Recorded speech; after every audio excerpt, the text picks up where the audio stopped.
Welcome to The Route to Revenue, two entrepreneurs sharing the path to curbside cash flow. I'm Ben.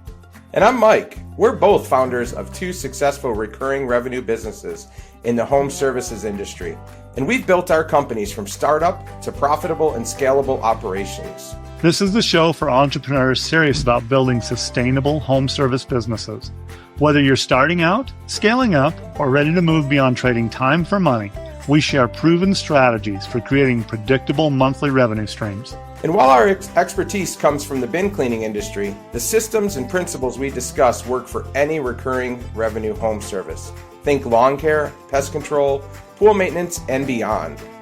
Each episode, we break down real-world strategies for customer acquisition, retention, operational efficiency, and building systems that generate consistent income while you step back from daily operations. Are you ready to transform your home service businesses from a demanding job into a profitable asset?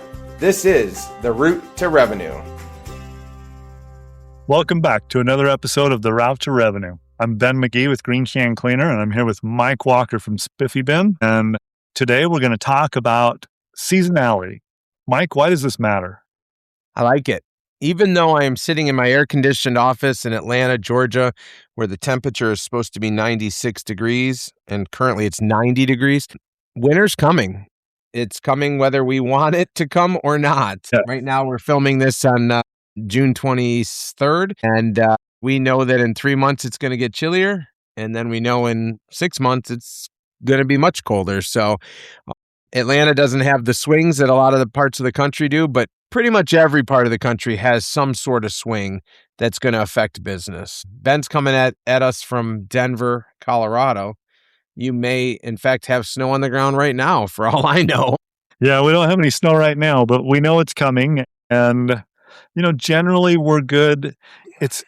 I'll tell you, when I first started into this business, it was really interesting to me because I expected that, May, June, July were going to be my huge months, and that was when I was going to make all the money. It shut down for the winter. It turns out that actually August is our biggest month every year, and July and September are about the same, and then we creep back up a bit in October, and it's every year. Yeah. And then we see the drop off through November, December, and December, January, February, and March are just dead. I mean, do you think that's people putting their bins inside in October saying, "Oh my God, we got to clean this up, honey. This is a disaster." I think so. Yeah. Yeah. So it always amazes me how October is another uptick and then we fall. Ours is fairly similar, with September being one of our busier months, probably August as well. But definitely, we are not trying to hang on the rest of the winter, but we are conscious of being a little bit more amicable to folks if they want to push a service or if they want to do stuff like that, where we'll push like a quarterly, an extra month out, and doesn't change their next service, so it's still going to get it back on track, but different things like that. So with that, oh, go ahead. Here's the thing is, even through, we always see year over year growth. And so even when it's slow in December and January, it's better than it was last year. Yeah. Which helps. And it's always good to see because those, you've dropped off from those summer months and it's good to have just something positive that you can look at. Absolutely. Absolutely. So for those of us that are in the climate dependent market, you're looking at 60 or maybe 120 days before the revenue is going to start to soften in most cases. If you're in the hot Sunbelt listeners, you might be looking at 120 to 150 days, but it is coming. Understanding that seasonal pattern's pretty important, right? You've got to know what your revenue is going to look like. And if you're a first year, or you haven't started and you're still in that fantasy land where you're going to have 750 customers in your second month, you really might not know at this point. So how do you plan for that? How do you plan for that slow season? How do you know what you actually need to do and or look for? Well, I think, the first thing, some of this will happen naturally. Marketing falls off. And so let me back up. Client onboarding falls off, and therefore your marketing goes down. Your marketing spend goes down with that. I have tried continuing to market through the winter. And I know that, some people, some operators do keep something just for brand awareness going. For us, I shut it down during the winter. So, November, the end of November is typically about when that happens. But again, know your numbers. Because if you know your numbers and suddenly your customer acquisition cost is going up and it's going to go up a little bit the start of November and it's going to go up a little bit more mid-November. And by the end of November for us, it's just, we're spending too much for a client. And so it doesn't make sense to continue with marketing. So the marketing is going to fall off automatically. Labor hours are going to go down automatically because you're not going to have as much business to clean. And so some of those things will take care of themselves. Mhm. The question is, and this is what goes through my mind is, what are your fixed monthly costs? And how do you make sure that you have the ability to get through that winter and meet those fixed monthly costs? Because the variable costs, they're going to fluctuate, and that's why we call them variable, is because they're going to Sure. fluctuate depending on how much business we have. And those are the things that I just outlined. Less stops, less fuel. Mhm. Right. Less stops, less fuel, less hours.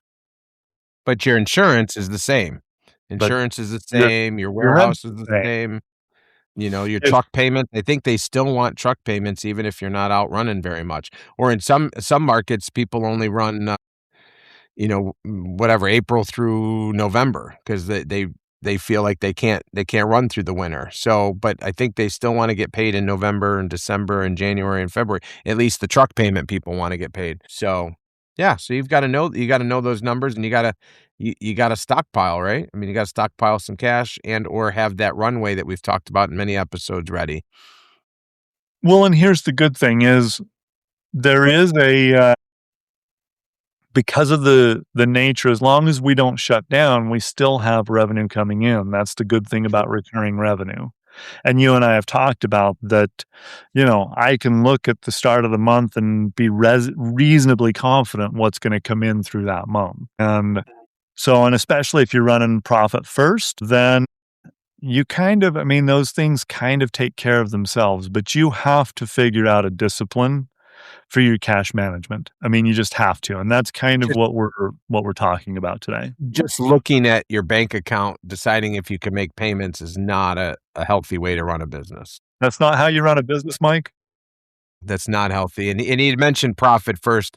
That was brought out in our first or second episode. It's a book by Mike Michalowicz, and he basically he wants to he is so passionate about small businesses in America that he talks about how to make that survive, and he recognizes the sacrifice that a lot of small business owners give to their business, and most of that sacrifice is they get paid very, very very last. They're the last to get paid, and he wants to change that by coming up with the method in making sure you pay yourself first or putting your profit first, and then everything else comes off of that. So, not an easy path necessarily, but at the same time, it is easy. If you spend to the numbers of the buckets, then you're gonna do better off. So we highly recommend that book or audio version. And the audio version, he reads it too, so he adds a lot of other things to it Yeah, there's some that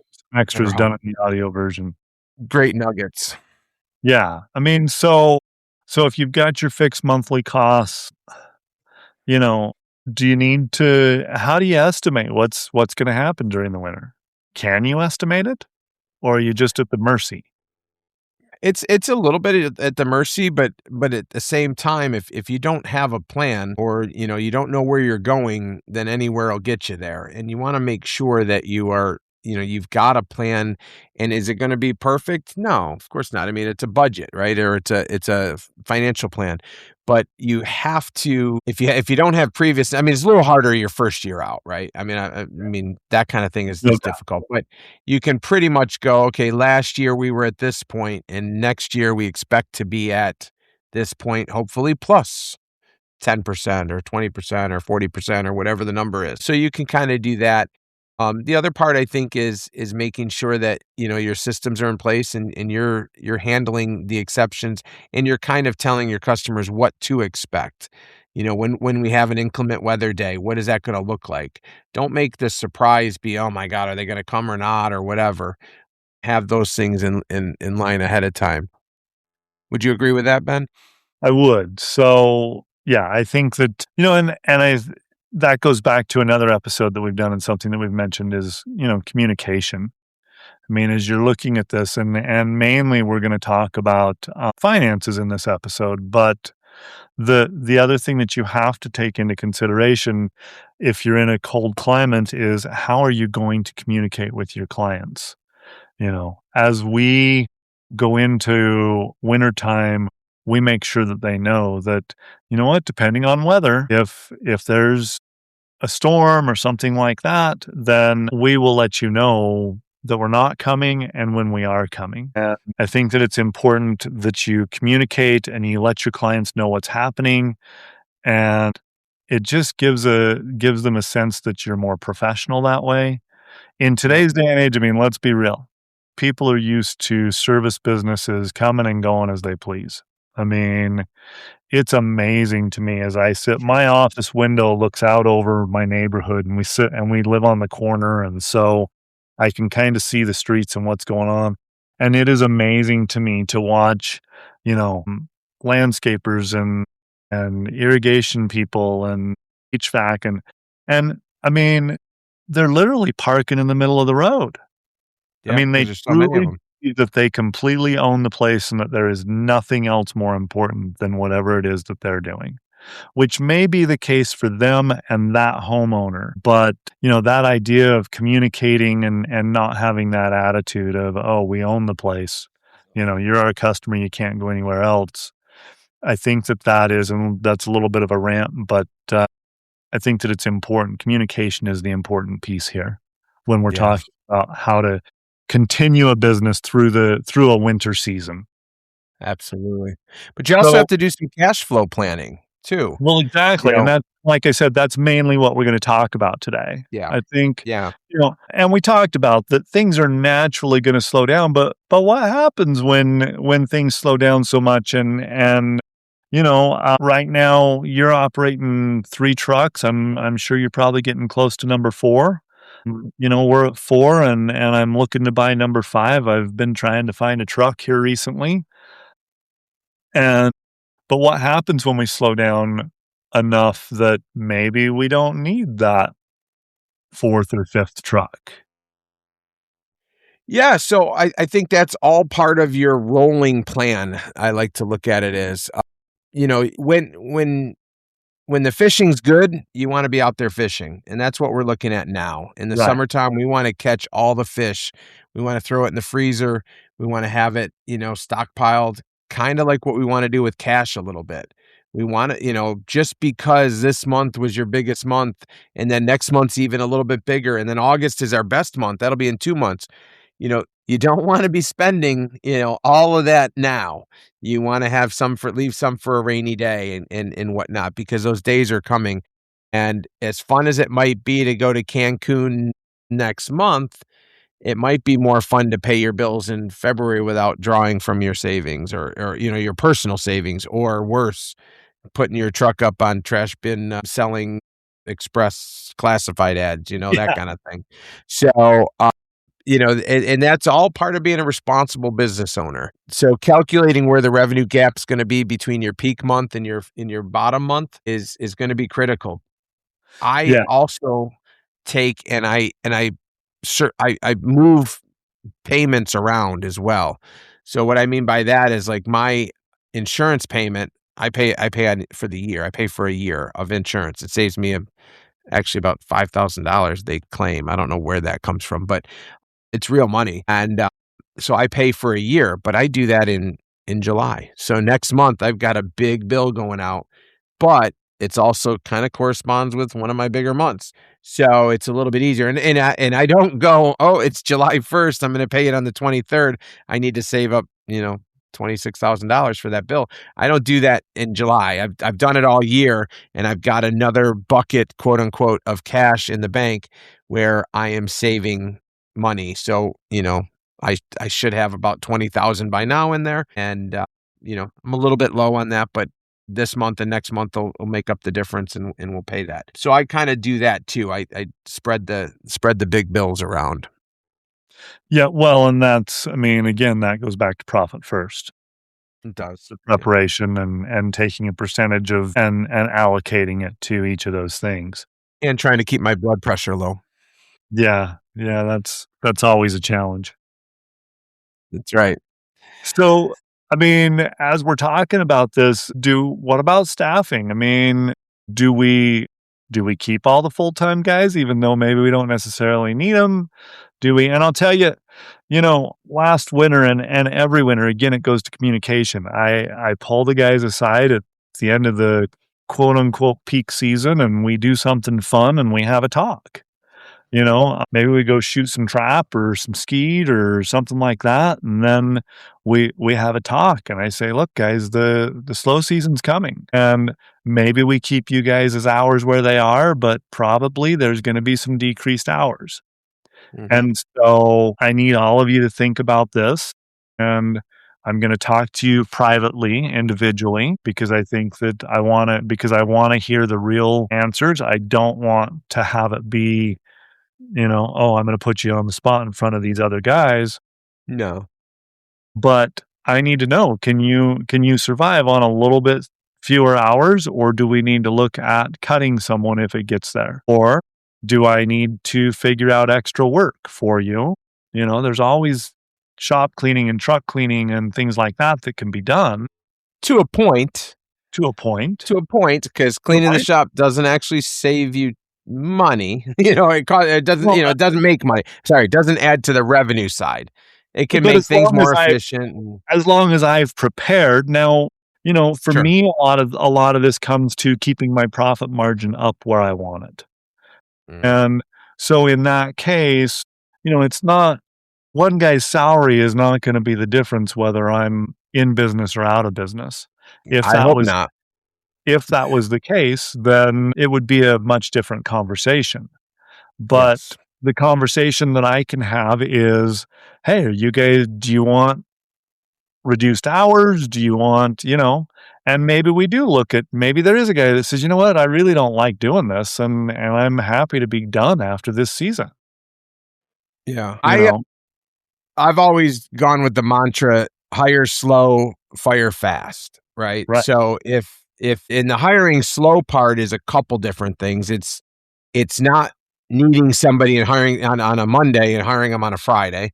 That's potentially a problem just waiting to happen. But it's also making sure that I look out several months or several months to a year and say, where are we projecting? Where are we tracking? Do I have enough here? I would rather run the route, a little bit more, or a little bit longer before hiring a person than I would hiring them and potentially having to let them go in 3 months because there's just not enough work for them. That's how I like to operate. It's not, not a hard and fast rule. Other people, I don't want to say they're heartless, but other people would be like, oh, I need somebody for 2 months. I'm going to hire them real quick. And then I know I'm going to juice them in 3 months. I don't know that to me, that doesn't sit well with me. So I would want to make sure that I've got that. And there's no harder fast rule on that. Solo operators with no staff, that's really easy, right? You want to work through the winter, do your thing. You're not overstressed. Come spring, that's when you want to make that decision. So in the wintertime, we're making a decision for spring. Do we have enough to hire somebody? Right. And then once we do that, if I'm not on the truck as much, can I build more business so that I can keep them on through next winter? Well, yeah, it's much easier to train someone to do this job in March than it is in July. Yes. Yeah. And so Everybody thinks it's a fun job in March when it's Yeah. not 98 degrees and you got to see through your sweat beads coming down your forehead. That's much harder. Once they get to the part where it's really sweaty, but they've been working for you for 4 months, they go, "Okay, this guy's got a good culture. This guy's got, he pays on time. I've never had a bounce check. Hey, this is a pretty good deal. Uh, I can suck it up for 2 more months, July, August, September, and then I'll be good." That kind of thing. So I would agree with that 100%. Yeah. Yeah. But and I've come up with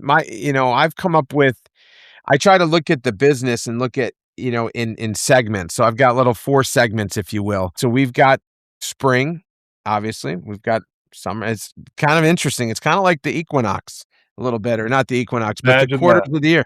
I've got spring, summer, fall, and winter, right? So springtime, we're doing a lot of pressure washing. That helps supplement as well. It's ready for the spring. We want to get you all set up for the summer, have your pools clean, have all these things. So we do a ton of pressure washing in the spring.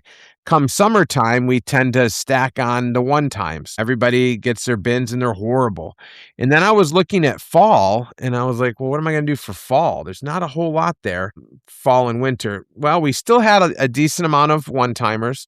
But then we kind of said, well, with winter time, there's not much you can really add in there. So we actually added in Christmas lights, and we only do the Christmas lights for our customers, or at least that's who we advertise to, because the advertising price is negligible because we already have them as clients. Right. And we added that in, it's a pretty profitable business. It does come with some other risks that we don't typically have when we're doing trash cans, but we mitigate those. And that's been pretty good for us for the late fall/winter time, because we can throw them up in late October or November, and then we pull them down in January. So it gives us a little bit of work in there. And profitability wise, it's the highest profit that we've got in all of the businesses, the core businesses that we do. So that's how we've kind of done that, and that helps a little bit. It doesn't take as many people, but it allows the revenue number to go up during that period of time, which is helpful. Kind of robbing Peter to pay Paul type of deal. Gets us through those slower times. What are you doing, Ben?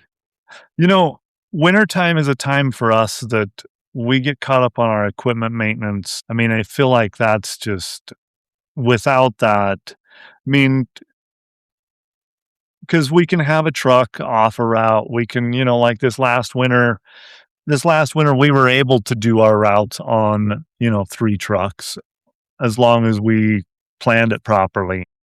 Right.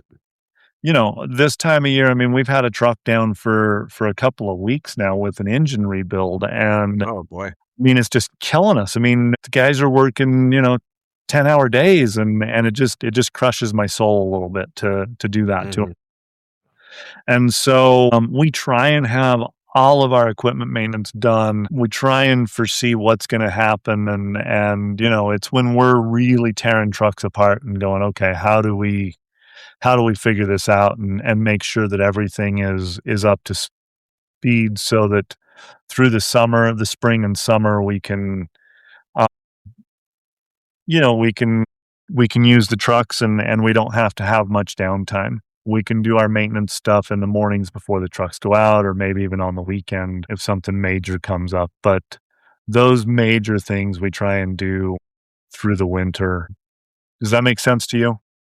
Yeah, 100%. Planning, because again, you're at the planning stages there, getting ready for the season, and Right. that's critical. And we need that downtime. I mean, to some extent, there are several months built in where it's just there. And if you go out and you only do 25 stops a day, for the guys, they kind of don't mind, running a Right. 6-hour day instead of an 8-hour day or whatever the number is. So I think that's all part of going through it. And now, after one of our more recent episodes with John Stanley and stuff, I've got some work to do with regards to DOT regulations and stuff like that. That will be good for us to spend some time digging into.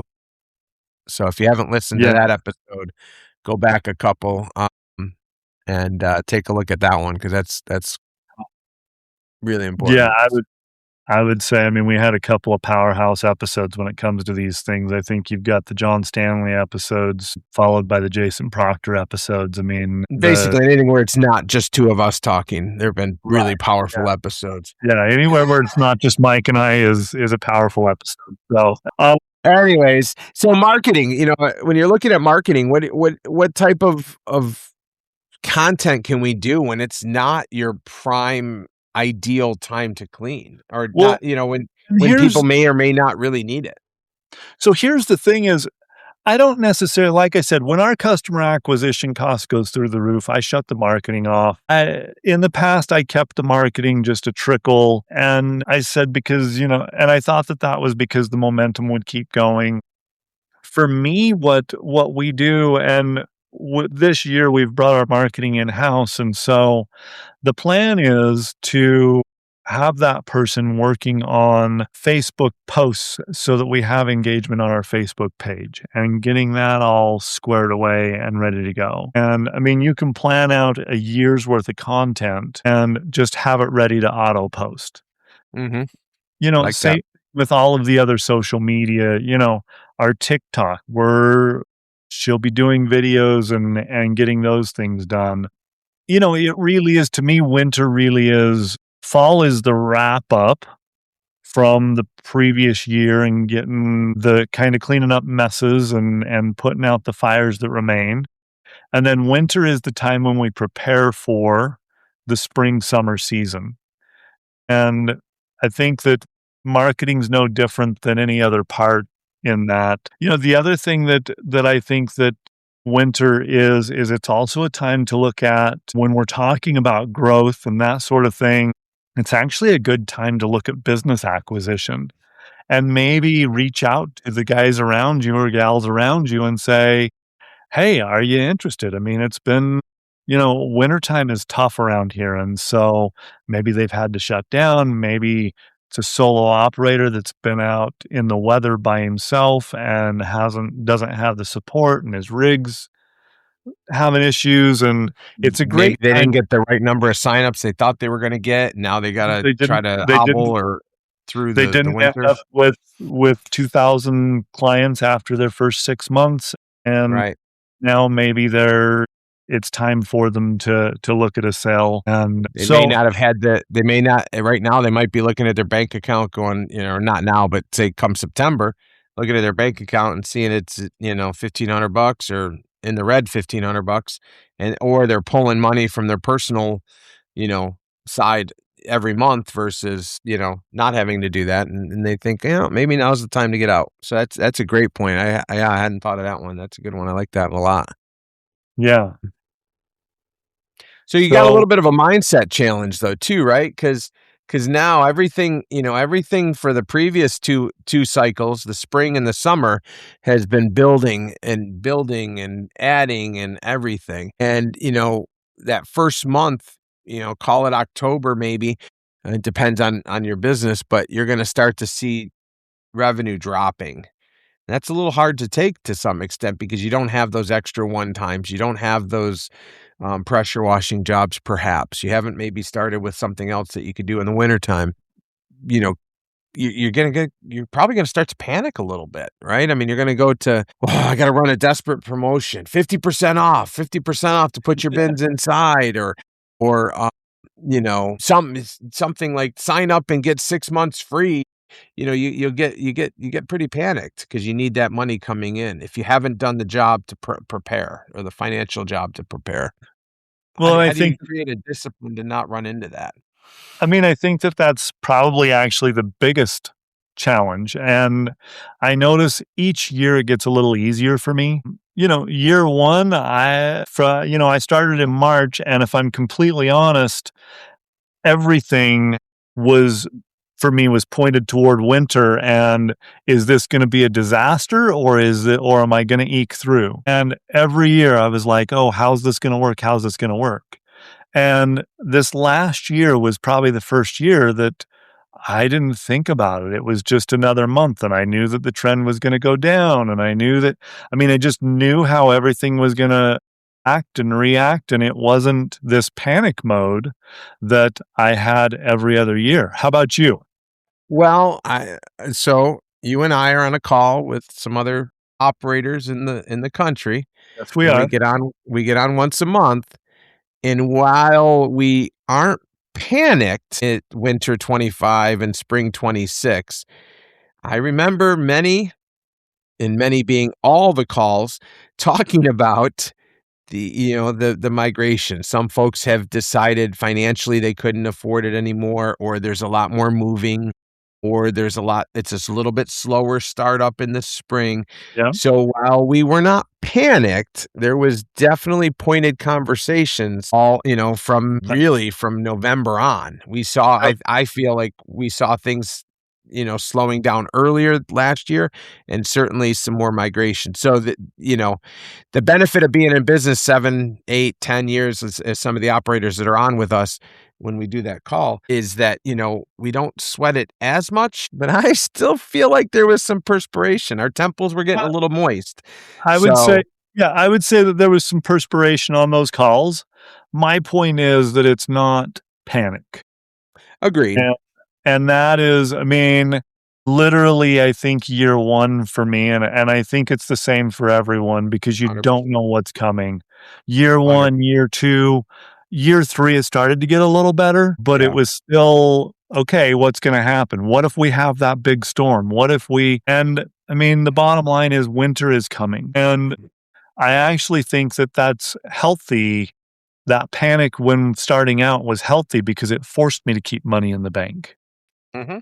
It Mhm. forced me to develop the habits that I have today that make it to where that, yes, I can say, "Hey, things are slowing down sooner than they normally do," and I can say, "Things are taking longer to pick up," and this year it was that way across the country, and that's part of the good thing Yeah. that we have from that call is that we get to see what's going on across the country, but it wasn't, "We're gonna go out of business. Uh-oh, I'm gonna be selling Hopefully, plywood." it's just plasma, Ben. Wow, I don't think that's gonna be in my checklist, but I like that. That's thinking outside of the box right there. Just saying, Mike. I mean, when you think about the worst of the worst, I My God. mean, selling I gotta plasma. be honest with you, I knew we had this call for a couple weeks now, or a week, I guess, and didn't think we were gonna talk about selling plasma or other bodily fluids, but you managed to spin that one around a little bit. You caught me Got you off there, guard, I Mike. gotta be honest with you. So, okay. Alright, I think So we what should do do we a need checklist to that does not include plasma selling do? for our folks that are listening, if we could do that. What do we need to do? Give us the checklist, Mike. Well, the checklist is if you haven't done your books in a while because you've been too busy, make sure you got somebody or you yourself are doing your books on a regular basis, right? Identify try to identify your highs and your lows of your months. If you've been in business several years, that should be pretty easy. Calculate what you think your reserve needs to be. And, hopefully we're almost frankly, you almost have to start thinking about winter time at the beginning of spring, but we're a little bit later in that, but you can still do it now. Do you need to sock some more money away? Have an honest conversation right now. I would say now you're gonna have it with yourself, that Yes. that conversation, and then I would say come September, October, maybe need to talk to your employees on a like Ben had mentioned earlier, one by one is probably the best thing. And then once you do slow down, I would suggest potentially take a couple days to just breathe, relax, and then get right back at it. Now it's a different phase. There's always this saying where you can work in your business or you can work on your business. You typically can't do both. But I would suggest in your early stages, you can do both in the wintertime. You could still be out running your route and you can get done at 2 or 3, and then you can come home and you can, work for a couple hours on your business or start early, reverse, right? Do the work on your business, early in the day, let it warm up a little bit, and then you can go out and run routes from 11 to 4 instead of, being out in the cold. So that kind of thing. And then come up with some type of schedule for your maintenance. Make sure you've got your maintenance ready to go for the wintertime because it's going to be harder on your trucks. It's going to be colder. You're going to want to make sure, the heater's working better, stuff like that. And then I would suggest, come first of the year, really actually probably come November, December, have your spring marketing going. Because in my world, spring starts January 3rd. That's when I start to send out stuff for pressure washing, get on the schedule. And they'll all say, oh, I don't want to do it until after pollen season. Well, that's okay. I'll book you for, May 18th or 15th or 12th or April 10th, whatever the number is. And, you kind of get an idea of when you can do that and start booking jobs. What else would you add to that? I think, and we've talked about this a lot, but as you can prepare now and start taking notes, and as you're doing things, notes and that sort of thing, so that you're ready to use those slow months for the training and SOP documentation and, any of that business infrastructure work that you've been deferring.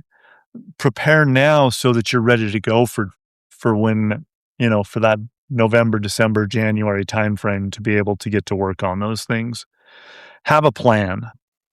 So, Mike, I'm going to give us a little action step, and that is this week, do what Mike just talked about. Pull your revenue by month for the last 2 years if you have it. Find your floor and calculate the gap between your best month and your worst month. Then that's the gap. That gap, multiply it by your number of slow months that you typically run, and that's the number that you should have in reserve before October. It's not set in stone, but that will give you at least something to shoot for. And if you don't get to that number, if you're a little bit light, you're still in a hell of a lot better position than you were if you decided to work on that number in late September, early October. So any planning, any coordination ahead of time, any savings ahead of time is only going to be helpful. You start it, but I guess my point is start now. Yeah, winter 100%. is coming. The action step today would be winter is coming. Prepare for it now. Agreed. I like it. Anything else you want to add, Mike? No, I think that's that's fantastic. I think we are the tale of two businesses, which in the tale of two different types of weather systems. But at the same time, we have similarities that I think can help both of us. Fortunately, on snow days, I just don't drive in the snow. You don't have that luxury because you have a lot more snow days. But at the end of the day, everything is cyclical. And while you may not know what that cycle is now, I think most people looking at it would kind of gather what we talked about in the months and dates and all that kind of stuff. But planning is going to be your friend in that situation. So it's not a surprise. Every December 21st is the first day of winter. And we know that now for the next thousands of years that's going to be the first day of winter. So prepare for it ahead of time. Yep. I like it. Awesome. Well, if you haven't liked and subscribed and all of that kind of fun stuff, make sure you do that. We'd appreciate the follow. And if you have any comments, certainly let us know. As we mentioned in our last episode, we do have a website as well. Would you like to give that website domain name for us? It's theroutetorevenue.com. Wow. Catchy. So we appreciate you. Tell your friends, and you all have a good week. Thanks, everyone. Well, Ben, that's a wrap on another episode of The Route to Revenue. If you enjoyed this episode, we'd love it if you would hit like, subscribe, and leave us old guys a comment about what we did well. And if we did anything wrong, can it and keep it to yourself. If today's strategy sparked some ideas for your business, don't keep them to yourself. Share this episode with a fellow entrepreneur who could benefit from these insights. Remember, building a recurring revenue business, it's not about perfection, it's about progress. Take one actionable step from today's discussion and implement it in your business this week. Want to connect with us between episodes? Find us on Facebook or at our website. We'd love to hear how you're applying these concepts in your own home service business. And until next time, keep building those recurring revenue streams and stay on the route to revenue. The route to revenue. Nice, Ben.